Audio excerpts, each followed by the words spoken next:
that I think about it, everything about this video makes zero sense. Summer is almost over, and if it wasn't already obvious from my recent videos, I am still very much in the process of picking up the pieces of my life. So no, this will not be a hot boy summer. What even is a anti-sad boy? But you know what they say, fake it till you make it. So in this video, someone just honked. I hate filming in public, fuck. So in this video, we'll be going over the habits that I've been trying to build lately. Not to glow up, but to progress. And quite frankly, I don't think I'll ever outgrow the title of sad boy. Okay, this next bit is a little bit controversial because if you know me at all, then you know I used to sleep in past noon and I'm ridiculously nocturnal. This is still mostly true. Most of my productive work happens after the sun has set, and most days you can find me staying up past 2 a.m. But that has changed ever since I started working at Target. Yes, I know. Target? Andy, what happened? We can talk about this later. Most of my shifts have been scheduled for 6 a.m., so yes, that means I had to wake up before the sun rises to stock shelves for bitches who don't buy things they don't need. It's me. I'm bitches. But working at Target has been better than I thought it would have. After you get over the whole tiredness part, getting out of work earlier in the day makes me feel like there's so much more time to do things. But I will preface that I still do take power naps most days after work.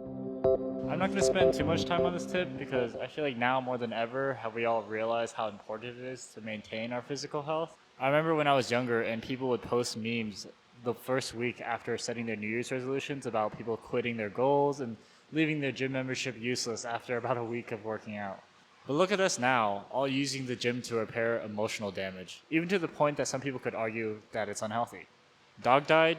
Go to the gym. Work sucked? Go to the gym. Heartbroken? Gym. But seeing my progress as I physically get back into shape has been a confidence booster. And I saw a TikTok once that said, if you're ever sad, go out for a run. You'll soon realize that your physical health is much worse than your mental health.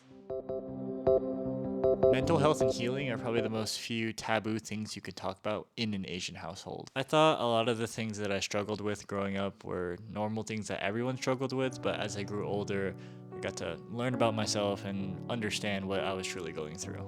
Although I understood the things that I was going through, it didn't necessarily make them right. It just helped me gain some perspective and ultimately deal with them in a healthier manner. I was always anxious to talk to a therapist or start therapy because I was afraid I would scare them away with all the things that I thought was wrong with me. But having your feelings validated and being able to speak freely about how you want to go about things was something I never thought I would benefit from. I think anyone who grew up in an Asian household can relate about being reserved and not being very emotionally connected to their parents or their immediate family.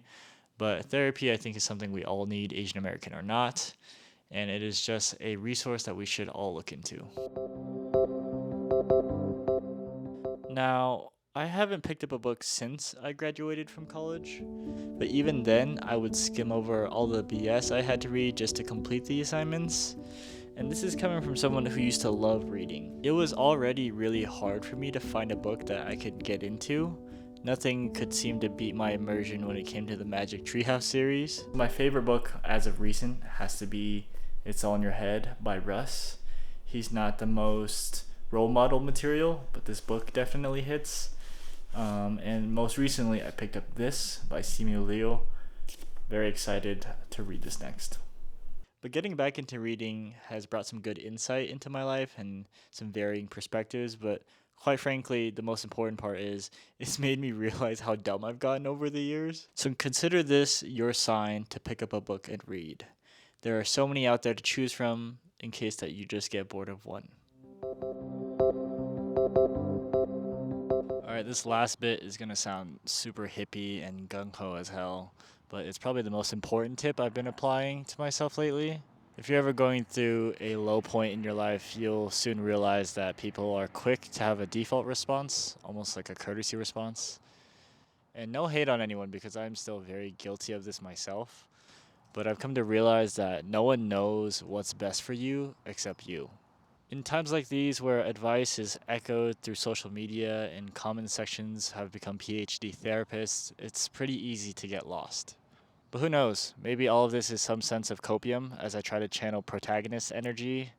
But one of my biggest fears is regret. So I'm going to continue as if tomorrow was my last. So chase your dreams, defy the system, text that girl. Okay, maybe not that last part, but don't let anyone get in the way of your pursuit of happiness. Life is too short for us to stand around and listen as others tell us how we should live our lives.